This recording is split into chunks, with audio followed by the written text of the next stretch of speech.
Journalist అనగానే వాళ్ళకు ఒక కాలనీ ఇస్తున్నారు. అవును. ఎన్జిఓస్ అనగానే వాళ్ళకు ఒక కాలనీ ఇస్తున్నారు. ఇంకొకళ్ళు అంటే ఇంకొక కాలనీ ఇస్తున్నారు. అడ్వకేట్ అనే అతను డబల్ గ్రాడ్యుయేట్.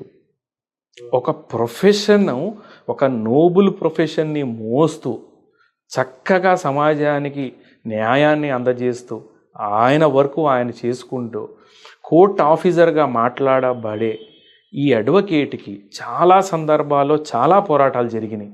అడ్వకేట్కి కూడా మినిమం హౌసింగ్ అనేది ఉంటే ఆయనకి గౌరవం ఇచ్చినట్టు ఉంటుంది సమాజంలో అనేదానికి ఈ విషయంగా హైకోర్టులో కూడా పోరాటం జరుగుతుంది. అలాగే చాలా బార్స్లో కూడా చాలామంది హౌసింగ్ కావాలని అంటున్నారు.